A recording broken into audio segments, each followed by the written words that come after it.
संत रविदास जूते सीकर अपनी जीविका चलाते थे और छोटे कुल में जन्म लेने के बाद भी माँ गंगा में उनकी बहुत आस्था थी। वो उनकी बहुत भक्ति किया करते थे। उनका नियम था रोज गंगा माँ के दर्शन करने का।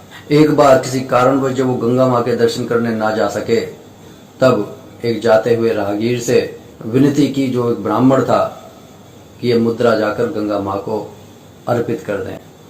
जब वह स्वयं हाथ निकालकर यह मुद्रा लें, ये भेंट स्वीकार करें, तभी ये मुद्रा दें। ब्राह्मण ने उनकी बात मान ली और जब गंगा नदी में स्नान ध्यान कर लिया, तब संत रविदास की वह मुद्रा जब कहते हुए, संत रविदास ने यह मुद्रा आपको भेंट देने के लिए कही है और साथ ही ये कहा है, जब आप स्वयं अपने हाथों से इसे स्वीकार करेंगी तभी ये मुद्रा मैं आपको दूं। न सिर्फ माता गंगा ने वह भेंट हाथ निकालकर स्वीकार की, बल्कि एक अत्यंत अनमोल रतन जड़ित सोने का कंगन भी मन को देते हुए कहा कि संत रविदास से कहना कि उसकी भेंट को स्वीकार कर लिया है और ये कंगन गंगा माँ की तरफ से उसको उपहार है। ब्राह्मण के मन में लालच आ गया और पुरस्कार पाने के लालच में उसने ये कंगन राजा को जाकर दे दिया। किंतु बात पलट गई जब रानी ने कहा, ये कंगन तो बहुत सुंदर है, लेकिन इसका अकेले का मैं क्या करूंगी, इसके जोड़ का दूसरा कंगन भी चाहिए। जब राजा ने ब्राह्मण को यह आज्ञा दी कि इसमें का दूसरा कंगन भी ला कर दो, तब ब्राह्मण इधर उधर देखने लगा। तब राजा ने कहा, बता ये कहां से चोरी किया है, नहीं तो तेरे को प्राण दंड दिया जाएगा। अब ब्राह्मण डर गया और उसने सारी बात खोलकर रख दी कि ये तो संत रविदास के पूजा के प्रताप से गंगा माँ ने मेरे को दिया था और ये लाकर मैंने आपको भेंट दे दिया पुरस्कार के लालच में। तब राजा नंगे पांव ही दौड़ता हुआ संत रविदास के निकट जा पहुंचा और कहा, आप धन्य हैं, आपके दर्शन करके मैं धन्य हो गया। उसने निश्चल भाव से कहा, ये आप क्या कह रहे हैं, मैं कुछ समझा नहीं।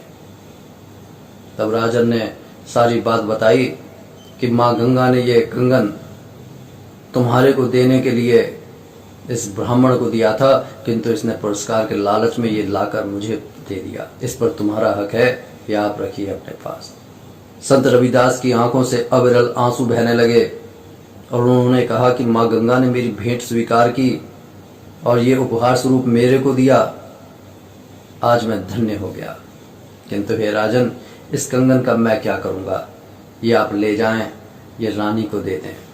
तब राजा ने प्रार्थना की कि मेरी एक विनती है, रानी इस अकेले कंगन का क्या करेगी, इसकी क्या उपयोगिता है, आप माँ गंगा से कहकर इसमें का ही दूसरा कंगन भी दिलवा दें।